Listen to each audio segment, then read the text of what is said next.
Are you struggling with your weight? Weight struggles can be gaining weight, or it can be difficulty maintaining. It used to feel easy because you would just eat right and exercise, and now that's not working anymore. Ladies, this is important, and if you're struggling with your weight, I feel you. Here's the thing, for years, and I'm so sorry to say this, I used to look at women straight in the face and say, weight gain or weight loss is a math equation. Calories in minus calories out equals net weight gain or weight loss. I'm so sorry for that because it's not true. There's so many things that matter and that mess up that equation. And it really puts a lot of blame on people. Yes, we need to be active. Yes, we need to eat right. But so many women and so many other people are doing the right things and still struggling. Today, I want to talk about 5 causes of weight gain, and then in the next video we'll talk about what to do about them. Midlife weight struggle cause number 1 is related to low estrogen and what that does to your metabolism. With low estrogen, your metabolism drops about 50 to 70 kilocalories a day. Well, there's 3,500 kilocalories in a pound, so that means doing the same exact thing, you're going to gain 5 to 7 pounds a year. Yikes. Add, 5 years on that, you're 25, 35 pounds heavier. No fun. Cause number 2 of weight struggles, insulin resistance. See, insulin is a hormone that controls blood sugar. It promotes fat storage in order to get rid of the blood sugar, to convert sugar into fat. If you have insulin resistance, it means that you make more insulin than the average person in order to keep your blood sugar normal. You can have totally normal blood sugar and insulin resistance, and nobody knows it unless they check your insulin level. This is one of the things as an OBGYN that is an aha moment after the fact, and that is when women are pregnant, we do this test on them called glucose tolerance test. We know that gestational diabetes is a risk factor for big babies because of high insulin. So at around the 28 weeks, we would do a glucose tolerance test. Well, there were a lot of women who passed the glucose tolerance test and still had very large babies. Now that I know what I know, I wish I would have checked insulin levels on them. You can have totally normal blood sugar, but need to make more insulin in order to keep your blood sugar normal. And that tells your body, store fat, store fat, store fat. Well, if you're always in fat storage mode,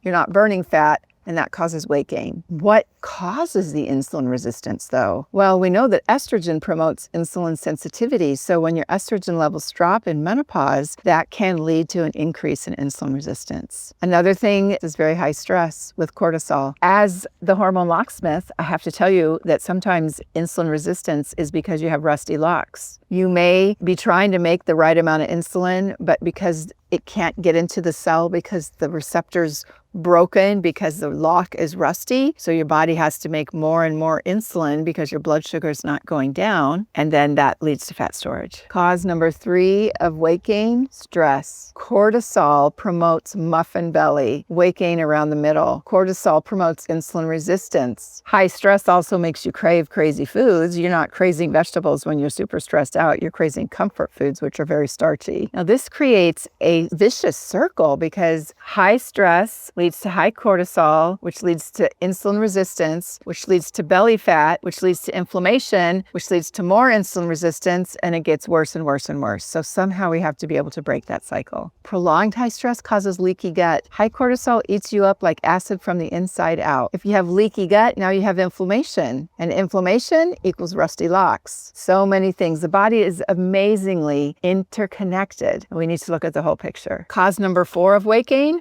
muscle loss. Why is that? Because muscle burns more calories than fat. Did you know that past 35, you start losing muscle mass? You lose about 1 pound a year unless you do something to counteract it. If you're over 35, the most important exercise you can do is weights. We don't need cardio like we thought we used to. We need weights. We need to build muscle to counteract the natural tendency towards muscle loss. What are the reasons of the muscle loss? Well, as we age, our growth hormone declines, and if we're not having enough growth hormone, that decreases muscle ability to grow, so it causes muscle loss. Insulin resistance is another cause of muscle loss, and that's because we're storing fat. We're preferentially making fat. As our testosterones decline when we age, that makes it harder to maintain muscle. Another reason for low muscle is we don't get enough protein. So many women do not get enough protein. Did you know that you need about 3/4 to 1 gram of protein per pound of lean body mass? That means if you're 150 pounds, your lean body mass is about 110 to 120 pounds. That means you need about 100 grams of protein a day. So many women don't get that. If you have kidney problems, you need to talk to your doctor because you might have to restrict your protein intake. But if you don't have kidney problems, you need to up your protein. And lastly, the thing that promotes muscle loss is our sedentary lifestyle. Our jobs are sedentary, our commutes are sedentary, our leisure time is sedentary. A lot of times sitting on the couch playing games. Thousands of years ago, we were very active all the time, and that's not our lifestyle anymore, and it's hurting us. The number 5 reason for weight gain: